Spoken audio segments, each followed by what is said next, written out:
നിങ്ങൾ പോകാം, മാധ്യമ പ്രവർത്തകർക്ക് പോകാം, പോയി എല്ലാം നിങ്ങൾക്ക് കാണാം. നിങ്ങൾ കാണണം. മന്ത്രിയോട് ചോദിക്കണം എന്താണ് ഈ ഡിപ്പോകളൊക്കെ ഇങ്ങനെ ഇരിക്കുന്നതെന്ന്. വെള്ളം കുടിച്ചിട്ട് ബോട്ടിൽ റോഡിൽ എറിഞ്ഞു കളയണം എന്നുള്ള ക്ലീൻ കേരള സങ്കല്പമാണ് മന്ത്രി ഇതിലൂടെ പറഞ്ഞത്. മന്ത്രിക്ക് സ്വന്തം ഡിപ്പാർട്ട്മെന്റിലെ ഉദ്യോഗസ്ഥന്മാരെ കൊണ്ട് ചുമതലകൾ കൃത്യമായി നിർവഹിക്കാൻ കഴിഞ്ഞിരുന്നെങ്കിൽ, ഒരു മന്ത്രി, ട്രാൻസ്പോർട്ട് മന്ത്രി പ്രസംഗിച്ചുകൊണ്ട് നിൽക്കുമ്പോൾ ഏതെങ്കിലും ഒരു സ്വകാര്യ വാഹനം ഇത്രയും വേഗത്തിൽ ഓടിക്കുമായിരുന്നോ?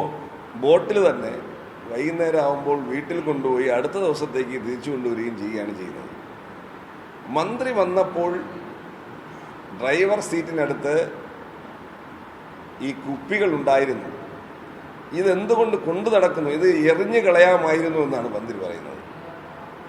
അപ്പോൾ വെള്ളം കുടിച്ചിട്ട് ബോട്ടിൽ റോഡിൽ എറിഞ്ഞു കളയണം എന്നുള്ള ക്ലീൻ കേരള സങ്കല്പമാണ് മന്ത്രി ഇതിലൂടെ പറഞ്ഞത്. യഥാർത്ഥത്തിൽ എന്തുകൊണ്ടാണത് കൊണ്ടുവന്നതൊന്നും ചോദിച്ചിട്ടില്ല. വാസ്തവത്തിൽ മന്ത്രി ഇത്തരത്തിലുള്ള ഒരു ഭ്രാന്തമായ നടപടി എന്തിനെടുത്തു എന്ന് എത്ര ആലോചിച്ചിട്ടും മനസ്സിലാവുന്നില്ല. കോടിക്കണക്കിന് രൂപയുടെ MDMA കടത്തിക്കൊണ്ട് വരുമ്പോൾ കാണിക്കുന്ന തരത്തിലാണ് മന്ത്രി ചേസ് ചെയ്ത് ഈ വാഹനത്തിന് മുന്നിൽ കയറ്റി, ഈ ബസ്സിന്റെ മുന്നിൽ ബ്ലോക്ക് ചെയ്ത് യാത്രക്കാരെ മുഴുവനും ബുദ്ധിമുട്ടിച്ച്, ഈ ജീവനക്കാരെ ഈ സമൂഹത്തിന് മുന്നിലായി നിർത്തി മന്ത്രി അവരെ ശകാരിച്ചുകൊണ്ട് ഒരു വ്യക്തിത്വം പോലും പരിഗണിക്കാതെ, അവരൊരു വ്യക്തികളാണെന്നത് പോലും പരിഗണിക്കാതെ സമൂഹത്തിലെ കാഴ്ചക്കാരുടെ മുൻപിലെല്ലാം, മന്ത്രി വന്നിറങ്ങുമ്പോൾ കാഴ്ചക്കാർ കൂടുമല്ലോ, ആ കാഴ്ചക്കാരുടെ മുന്നിലെല്ലാം ഈ രണ്ട് പാവപ്പെട്ട ജീവനക്കാരെ അവരുടെ മുന്നിൽ നിന്ന് മന്ത്രി അടിമകളോട് പെരുമാറുന്നത് പോലെ, അടിമ കാലഘട്ടത്തിൽ അടിമകളോട് ഉടയവൻ പെരുമാറുന്നത് പോലെയാണ് മന്ത്രി അവരോട് പെരുമാറിയത്. മന്ത്രി നടത്തിയിട്ടുള്ളത് അധികാര ദുർവിനിയോഗമാണ് എന്ന് പറഞ്ഞതോടുകൂടി യഥാർത്ഥത്തിൽ മന്ത്രി എടുത്ത നടപടിക്ക് മന്ത്രി മാപ്പ് പറയേണ്ടതാണ് എന്നാണ് എനിക്ക് ഈ അവസരത്തിൽ പറയാനുള്ളത്. മന്ത്രി ഇക്കാര്യത്തിൽ അവരോടും പൊതുസമൂഹത്തോടും മാപ്പ് പറയണം. നമ്മുടെ മന്ത്രിയെ സംബന്ധിച്ചിടത്തോളം മൈക്കും മാധ്യമവും കിട്ടിയാൽ എന്തും വിളിച്ചു പറയും. അത്ഭുതകരമെന്ന് പറയട്ടെ, കഴിഞ്ഞ ദിവസം ഒരു സ്വകാര്യ ബസ് ചീറിപ്പാഞ്ഞു വരുന്നു എന്ന് പറഞ്ഞിട്ട് മൈക്കിലൂടെ അദ്ദേഹം അവൻ്റെ പെർമിറ്റ് റദ്ദാക്കിയേക്കും എന്ന് മൈക്കിലൂടെ പറയുകയാണ്. ഒരു മന്ത്രിയുടെ മുന്നിലേക്ക് അമിത വേഗത്തിൽ ഒരു സ്വകാര്യ ബസ് ഓടിച്ചു വരാൻ എങ്ങനെ ധൈര്യമുണ്ടായി? അങ്ങനെ ധൈര്യമുണ്ടായിട്ടുണ്ട് എങ്കിൽ അതിന് കാരണം ഇന്നെഫക്റ്റീവായിട്ടുള്ള മന്ത്രിയുടെ ഗതാഗത വകുപ്പ് തന്നെയാണ്. മന്ത്രിയുടെ കീഴിലുള്ള എൻഫോഴ്സ്മെന്റ് വിഭാഗം സമ്പൂർണമായും പരാജയപ്പെട്ടിരിക്കുകയാണെന്നുള്ളതാണ്. അവർ കൃത്യമായി അവരുടെ ചുമതല നിർവഹിച്ചിരുന്നു എങ്കിൽ, മന്ത്രിക്ക് സ്വന്തം ഡിപ്പാർട്ട്മെന്റിലെ ഉദ്യോഗസ്ഥന്മാരെ കൊണ്ട് ചുമതലകൾ കൃത്യമായി നിർവഹിക്കാൻ കഴിഞ്ഞിരുന്നെങ്കിൽ, ഒരു മന്ത്രി, ട്രാൻസ്പോർട്ട് മന്ത്രി പ്രസംഗിച്ചുകൊണ്ട് നിൽക്കുമ്പോൾ ഏതെങ്കിലും ഒരു സ്വകാര്യ വാഹനം ഇത്രയും വേഗത്തിൽ ഓടിക്കുമായിരുന്നോ? അപ്പൊ സ്വന്തം ഡിപ്പാർട്ട്മെന്റിന്റെ പരാജയം മറച്ചു പിടിക്കാൻ ഞാനിതാ വില്ലാളി വീരനെ പോലെ ഇത് പുറത്താക്കുന്നു, പെർമിറ്റ് റദ്ദാക്കുന്നു എന്നെല്ലാം പറയുന്ന മന്ത്രിയുടെ നിലവാരം കുറഞ്ഞ നാടകങ്ങൾ എന്നല്ലാതെ മറ്റൊന്നും പറയാൻ കഴിയില്ല. കേരളത്തിൽ ഇദ്ദേഹമല്ലാതെ എല്ലാ മന്ത്രിമാരുമുണ്ട്. അവരെല്ലാവരും മൈക്കിൽ വന്നു നിന്നാണോ ഉത്തരവുകൾ ഇറക്കുന്നത്? മൈക്കിലൂടെയാണോ ഉത്തരവുകൾ ഇറക്കുന്നത്? അതിൻ്റെ അർത്ഥം ഇത്തരത്തിലുള്ള അച്ചടക്ക നടപടികൾ എടുക്കാൻ മറ്റു മന്ത്രിമാരൊന്നും മുതിരുന്നില്ല എന്നാണോ? അവരും മുതിരുന്നുണ്ട്, അവരുടെ ഭാഗത്തു നിന്നും അവരുടെ ഡിപ്പാർട്ട്മെന്റിൽ ഇത്തരം നടപടി എടുക്കുന്നില്ലേ? പക്ഷെ ഇതെന്ന് മാധ്യമങ്ങളും മൈക്കിന്റെയും മുമ്പിൽ നിന്നുകൊണ്ട് ഇങ്ങനെ ചെയ്യുന്നത് നാടകങ്ങളിലും സിനിമകളിലുമൊക്കെ നന്നായിരിക്കും.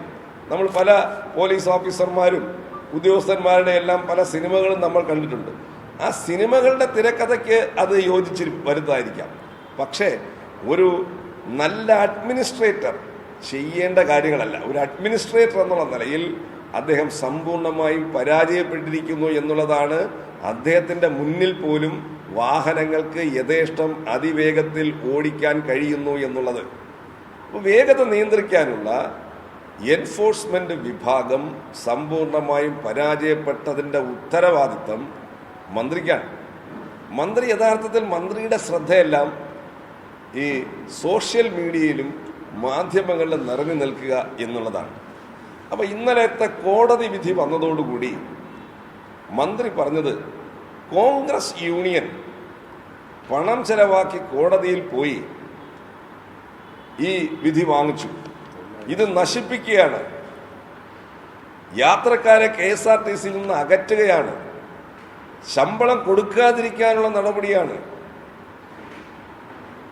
ഇത് പൂർണ്ണമായും നശിപ്പിക്കുകയാണ് എന്ന് ശാപവാക്കുകൾ പറയുന്നത് പോലെയാണ് മന്ത്രി ഇതെല്ലാം പറഞ്ഞിട്ടുള്ളത്. ഞാൻ ചോദിക്കട്ടെ, നിസ്സാരമായ 2 കുപ്പി കണ്ടെടുത്തതിൻ്റെ പേരിൽ അവരെ ട്രാൻസ്ഫർ ചെയ്യുക, കോടതി വിധി വന്നപ്പോൾ കോൺഗ്രസ് യൂണിയനെ അധിക്ഷേപിക്കുക. ഞങ്ങൾക്ക് പറയാനുള്ളത്, ഇത്തരത്തിലുള്ള അധികാര ദുർവിനിയോഗമെന്ന് കോടതി പോലും കണ്ടെത്തിയ വിഷയത്തിൽ ഞങ്ങൾ പ്രതികരിക്കണ്ടേ? മന്ത്രിക്ക് സ്വേച്ഛാധിപത്യപരമായി എന്തും ചെയ്യാൻ ഉള്ള ഇടമാണോ ഇത്? ഈ ജനാധിപത്യ ഭരണകൂടം നിലനിൽക്കുന്ന ഒരു നാട്ടിൽ അങ്ങനെ ചെയ്യാൻ കഴിയുമോ? യഥാർത്ഥ വസ്തുത, മന്ത്രി ഞങ്ങളെ ചാരി കോടതി വിധിയെ വിമർശിക്കുകയായിരുന്നു.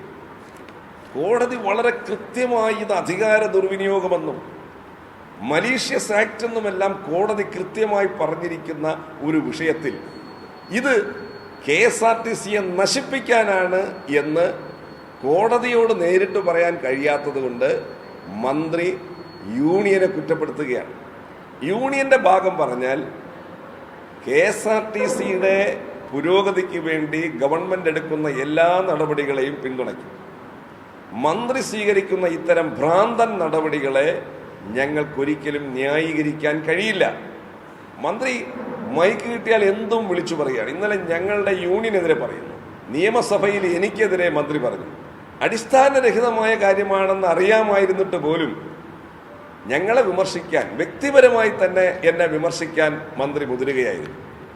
അദ്ദേഹം അന്നു പറഞ്ഞ കാര്യങ്ങൾ, ഞാൻ എൻ്റെ നിയോജക മണ്ഡലത്തിലെ ഡിപ്പോകൾക്ക് വേണ്ടി പണമൊന്നും ചെലവഴിച്ചിട്ടില്ല, ഞാൻ രേഖകൾ സഹിതം മാധ്യമങ്ങളുടെ മുന്നിൽ കാണിച്ചിട്ടുണ്ട്. 84 ലക്ഷം രൂപയാണ് ഞാൻ 2 ഡിപ്പോകളുടെയും നവീകരണത്തിനായി ചെലവഴിച്ചിട്ടുള്ളതൊരു വസ്തുതയാണ്. ഞാൻ പിന്നെ ബഡ്ജറ്റിൽ പറഞ്ഞിട്ടുള്ള ഡിപ്പോ നവീകരണത്തിനുള്ള പദ്ധതി നടപ്പിലാക്കാൻ വേണ്ടി ഒരു ഉദ്യോഗസ്ഥന്മാരുമായിട്ട് ചർച്ച ചെയ്തില്ല എന്ന് പറയുന്നു. അതും തെറ്റാണ് എന്ന് ചീഫ് KSRTCയുടെ CMDയുടെ സാന്നിധ്യത്തിൽ മറ്റു ഉദ്യോഗസ്ഥന്മാരുടെ സാന്നിധ്യത്തിൽ നടത്തിയിട്ടുള്ള യോഗത്തിൻ്റെ മിനിറ്റ്സ് ഞാൻ പുറത്തിറക്കുകയുണ്ടായി. അതിനൊന്നിനും ഞാൻ പറഞ്ഞ രേഖകൾ വെച്ച് ഞാൻ പറഞ്ഞ ഏതെങ്കിലും ഒരു കാര്യത്തിന് മന്ത്രി ഇതുവരെയും മറുപടി പറഞ്ഞിട്ടില്ല. നിയമസഭയിൽ മന്ത്രി പറഞ്ഞത് പച്ചക്കള്ളമാണെന്ന് ഞാൻ പറഞ്ഞിട്ട് എന്തുകൊണ്ടാണ് മന്ത്രി അതിന് മറുപടി പറയാൻ വരാത്തത് എന്ന് വിനയപൂർവ്വം ഞാൻ ബഹുമാനപ്പെട്ട മന്ത്രിയോട് ചോദിക്കുകയാണ്. മന്ത്രി എന്തു പറഞ്ഞാലും കൃത്യമായ മറുപടി ഞാൻ പറയാൻ തയ്യാറാണ്. കഴിഞ്ഞ ദിവസം മന്ത്രി നടത്തിയ പരാമർശം കോടതി വിധിയോടുള്ള വെല്ലുവിളിയാണ്. കോടതിയിൽ നേരിട്ട് പറയാൻ കഴിയാത്തതിൻ്റെ പേരിൽ ഞങ്ങളെക്കുറിച്ച് പറയുകയാണ്. കോടതി വിധി വന്നതിന് ശേഷം മന്ത്രിയുടെ പ്രതികരണം അത്ഭുതപ്പെടുത്തുകയായിരുന്നു ഞങ്ങളെല്ലാം. കാരണം ഇത് നശിപ്പിക്കാൻ വേണ്ടിയിട്ടാണ് ഈ വിധി വന്നു എന്നുള്ളതാണ്. കല്ലെ പിളർക്കുന്ന കൽപ്പനകൾ ഇറക്കുന്ന രാജാക്കന്മാരുടെ കാലം കഴിഞ്ഞുപോയി എന്ന് ബഹുമാനപ്പെട്ട ഗതാഗത മന്ത്രി മനസ്സിലാക്കണം. പിന്നെ ഞങ്ങളെല്ലാം എന്തും പറയുക, കാരണം അദ്ദേഹം എന്തും പറയുന്ന ആളാണ്. എവിടെ പോയിരുന്നാലും ബഹളമാണ്. KB ഗണേഷ് കുമാർ എന്ന് പറഞ്ഞാൽ കിടന്ന് ബഹളം വയ്ക്കുന്ന ഗണേഷ് കുമാർ എന്നാണ് ഇപ്പോൾ നമുക്ക് വ്യാഖ്യാനിക്കേണ്ടി വരുന്നത്. ആ നിലയിലാണ് അദ്ദേഹം പറയുന്നത്. ഞങ്ങളെക്കുറിച്ച് എന്തെല്ലാമാണ് അദ്ദേഹം പറഞ്ഞുകൊണ്ടിരിക്കുന്നത്. ഞങ്ങളെക്കുറിച്ച് പറഞ്ഞത് എല്ലാവരും ബഹുമാനിക്കുന്ന സർവാദരണീയനായ VS അച്യുതാനന്ദനെ കുറിച്ച് അദ്ദേഹത്തിന് കാമഭ്രാന്താണെന്നും അദ്ദേഹത്തിന് ഞരമ്പ് രോഗമാണെന്നും എല്ലാം പരസ്യമായി മൈക്കിലൂടെ പറഞ്ഞ മന്ത്രി ഞങ്ങളെക്കുറിച്ച് ഇത്രയല്ലേ പറഞ്ഞിട്ടുള്ളൂ എന്നുള്ളൊരു ആശ്വാസം മാത്രമാണ് ഞങ്ങൾക്കുള്ളത്. എന്തും പറയും. അദ്ദേഹത്തിൻ്റെ മൈക്കിലൂടെയുള്ള പ്രസംഗം നിങ്ങൾ ശ്രദ്ധിച്ചാൽ മനസ്സിലാകും. ആ പ്രസംഗത്തിൽ അലവലാദികൾ എന്ന് മറ്റുള്ളവരെ വിശേഷിപ്പിക്കുന്ന ഒരു വാക്കുപോലും ഇല്ലാത്ത ഒരു പ്രസംഗവും അദ്ദേഹം നടത്തിയതായിട്ട് ഞാൻ കേട്ടിട്ടില്ല. അപ്പം ഇങ്ങനെയുള്ള നിലവാരം കുറഞ്ഞ പദപ്രയോഗങ്ങൾ മറ്റുള്ളവരെ കുറിച്ച് പറയുന്നത് ഒരു ശീലമാക്കിയിട്ടുള്ള ഒരു വ്യക്തിയാണ് ഇന്ന് ഗതാഗത മന്ത്രി. ഏറെ ബഹുമാന്യനായ മുഖ്യമന്ത്രിയോട് ഞങ്ങൾക്ക് പറയാനുള്ളത്, ഇത്തരത്തിലൊരു മന്ത്രിയെ കയറൂരി വിടരുത്. അദ്ദേഹത്തിൻ്റെ പ്രവൃത്തികൾ, വാക്കുകൾ ഇതെല്ലാം മോണിറ്റർ ചെയ്ത് അത് നിയന്ത്രിക്കാൻ കേരളത്തിൻ്റെ മുഖ്യമന്ത്രി തയ്യാറാകണം എന്നാണ് ഞങ്ങൾക്ക് പറയാനുള്ളത്. പിന്നെ ഈ ബോട്ടിൽ പിടിക്കുക, ഇതുപോലുള്ള കാര്യങ്ങൾക്ക് വേണ്ടി ഓടി നടക്കുന്ന മന്ത്രി ദയവായി അദ്ദേഹത്തിൻ്റെ കീഴിലുള്ള എല്ലാ ട്രാൻസ്പോർട്ട് ഡിപ്പോകളിലും ഗ്യാരേജുകളിലും ഈ മാധ്യമങ്ങളുമായി സന്ദർശിക്കാൻ തയ്യാറുണ്ടോ എന്ന് ഞാൻ വെല്ലുവിളിക്കുകയാണ്. കഴിഞ്ഞ 9.5 വർഷമായി ഇടതുപക്ഷ മുന്നണി ഗവൺമെൻറ് ഭരിക്കുകയാണല്ലോ. ഞാൻ അവരോട് വിനയപൂർവ്വം, വെല്ലുവിളിക്കുന്നല്ല, വിനയപൂർവ്വം ഞാൻ പറയുകയാണ്, ഒന്ന് പോയി ഡിപ്പോകൾ പരിശോധിക്കുക. നിങ്ങൾക്ക് കണ്ടാൽ അറയ്ക്കുന്ന, ഒരു വ്യക്തിക്ക് അറയ്ക്കുന്ന ചെളിയും മണ്ണും യാതൊരു സൗകര്യവും ഇല്ലാത്ത ഡിപ്പോകൾ നിങ്ങൾക്ക് കാണാം. അപകടകരമായ അവസ്ഥയിലിരിക്കുന്ന ഡിപ്പോകൾ നിങ്ങൾക്ക് കാണാം. ഇതൊന്നും കാണാത്ത മന്ത്രി പ്ലാസ്റ്റിക് ബോട്ടിൽ, ഒരു 2 പ്ലാസ്റ്റിക് ബോട്ടിൽ കണ്ട് അതിനെതിരെ വലിയ കോലാഹലമാണ് മന്ത്രി ഉണ്ടാക്കിയിരിക്കുന്നത്. ഞാനിവിടെ 2-3 വീഡിയോകൾ നിങ്ങൾക്ക് കാണിക്കാം. നിങ്ങൾ പോകാം, മാധ്യമപ്രവർത്തകർക്ക് പോകാം, പോയി എല്ലാം നിങ്ങൾക്ക് കാണാം. നിങ്ങൾ കാണണം. മന്ത്രിയോട് ചോദിക്കണം, എന്താണ് ഈ ഡിപ്പോകളൊക്കെ ഇങ്ങനെ ഇരിക്കുന്നതെന്ന്. ഇപ്പോൾ ആദ്യം കാണിക്കുന്നത് പാപ്പനംകോട് സെൻട്രൽ വർക്സിലെ വൃത്തിഹീനമായിട്ടുള്ള പാർക്കിംഗ് ഷെഡുകളാണ്. വലിയ സ്പെയറുകളെല്ലാം വ്യാപകമായി സ്ക്രാപ്പാക്കി അവിടെ കളയുകയാണ്. പുക പോലും പുറത്തു പോകാനുള്ള നേരെ സംവിധാനമില്ലാത്ത ഷെഡുകളാണ് അവിടെയുള്ളത്. ഒന്ന് നോക്കാം.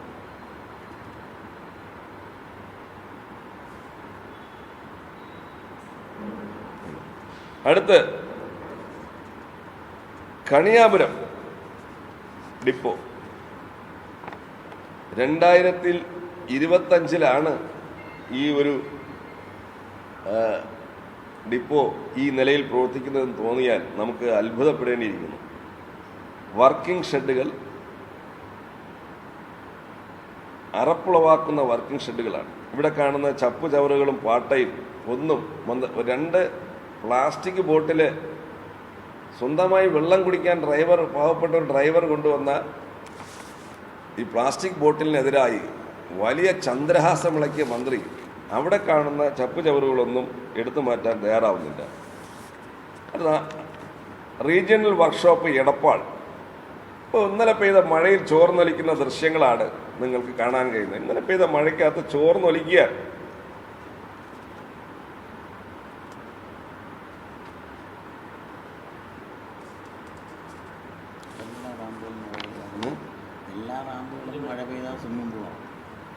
ഈ കേരളത്തിലെ എല്ലാ ഡിപ്പോകളിലും വർക്ക്ഷോപ്പുകളിലെ റാമ്പുകൾ നിങ്ങൾ പോയി നോക്കണം. മഴ പെയ്യുമ്പോൾ റാമ്പ്. കോട്ടയത്ത് ഞങ്ങൾ ഒരു ജാഥയുമായി പോയപ്പോൾ അവിടുത്തെ ജീവനക്കാർ ഞങ്ങളെ വിളിച്ച് കാണിച്ചു. ആ റാമ്പ് നിറച്ച് വെള്ളം. ആ വെള്ളത്തിൽ ഇറങ്ങി നിന്ന് അവർക്ക് ഈ ബസ് പണി ചെയ്യണം. ആ റാമ്പിലേക്ക് ബസ് കയറി നിൽക്കുമ്പോൾ ആ കുഴിയിൽ ഇടുപ്പറ്റം വെള്ളത്തിൽ, വെള്ളമെന്ന് പറഞ്ഞാൽ അവിടുത്തെ മുഴുവൻ അഴുക്കും ചെളിയും വന്നിറങ്ങുന്ന ആ റാമ്പിൽ നിന്നാണ് ആ തൊഴിലാളികൾ പണി ചെയ്യുന്നത്. അതാണ്. അതുപോലെ തന്നെ എരുമേലി, ശബരിമല സീസൺ തുടങ്ങാറായി. 100 കണക്കിന് ജീവനക്കാർ ഉപയോഗിക്കുന്ന എരുമേലിയിലെ ശുചിമുറികൾ പൊട്ടിപ്പൊളിഞ്ഞ് കിടക്കുക. ബേസ്മെന്റ് പോലും തകർന്നിരിക്കുക. അത് ഉപയോഗിക്കുമ്പോൾ തന്നെ ചിലപ്പോൾ അപകടത്തിൽപ്പെടുന്ന സാഹചര്യമാണ് നിൽക്കുന്നത്. എരുമേലിയിലെ സ്ഥിതിവിശേഷമാണിത്.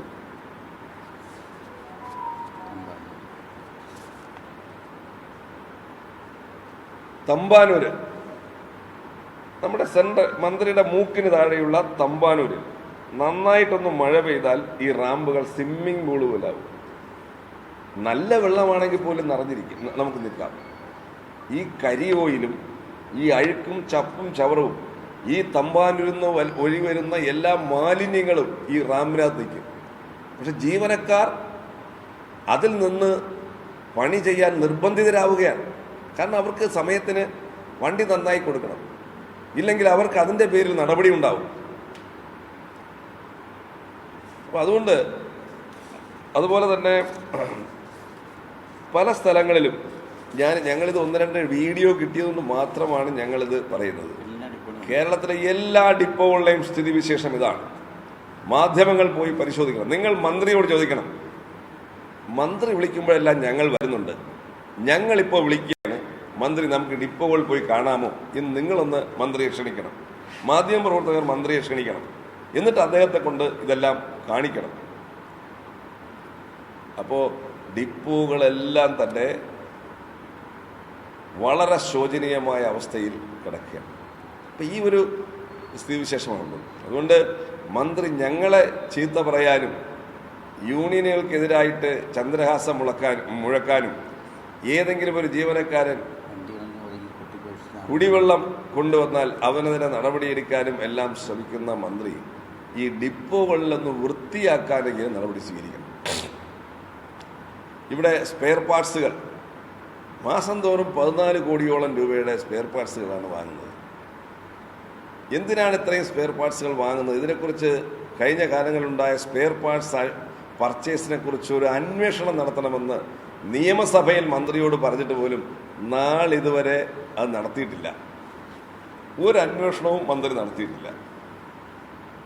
നിരവധി DA ജീവനക്കാരുടെ DA കൊടുക്കുന്നില്ല.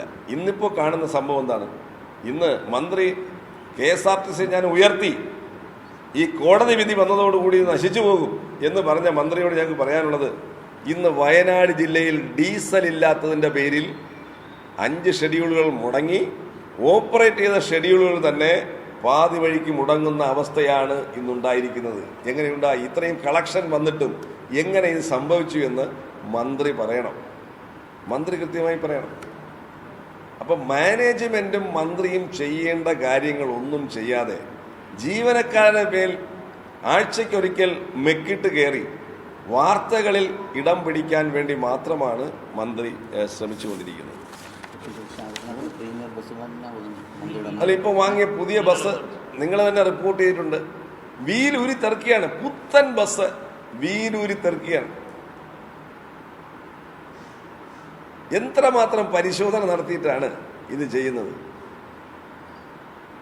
ഈ ബസ്സുകളിലാകെ നോക്കിയാൽ ഓരോ ബസ്സിനകത്തും നേരെ ചൊവ്വേ നല്ല സീറ്റുകൾ പോലും ഇല്ലാത്ത അവസ്ഥയാണ് ബസ്സുകളിലെല്ലാം ഉള്ളത്. പിന്നെ മന്ത്രി ഇതെല്ലാം മറച്ചു പിടിക്കുന്നതിന് വേണ്ടി ഒരു ബസ്, സ്ലീപ്പർ ബസ്സെല്ലാം ഇറക്കി, ട്രാൻസ് എക്സ്പോ അല്ലേ, ട്രാൻസ് എക്സ്പോയും സീരിയൽ ലൈറ്റുകളെല്ലാം ഇട്ട് ഈ മാലിന്യം മറച്ചു പിടിക്കാൻ. ഇപ്പോൾ അമേരിക്കൻ പ്രസിഡന്റ് വന്നപ്പോൾ നരേന്ദ്രമോദി ഗുജറാത്തിൽ ഇതെല്ലാം ചേരികളെല്ലാം മറച്ചു പിടിച്ചതുപോലെ ഇതൊന്നും ആരുടെയും ശ്രദ്ധയിൽപ്പെടാതിരിക്കാൻ വേണ്ടി ഈ രീതിയിലുള്ള എക്സ്പോകളും ആഘോഷങ്ങളുമാണ് മന്ത്രി നടത്തിക്കൊണ്ടിരിക്കുന്നത്. അതിനിടയിലെല്ലാം സമയം കണ്ടെത്തി ഇത് ചെയ്യണം എന്നുള്ളതാണ് ഞങ്ങൾക്ക് പറയാനുള്ളത്. യഥാർത്ഥത്തിലുള്ള ഒരു ഭരണാധികാരിയായി മന്ത്രി ശ്രമിക്കണം എന്നുള്ളതാണ് ഞങ്ങൾക്ക് ഈ അവസരത്തിൽ പറയാനുള്ളത്. മുഖ്യമന്ത്രി ഈ കാര്യത്തിൽ ഇടപെട്ട് മന്ത്രിയെ നിയന്ത്രിക്കാൻ തയ്യാറാണ്.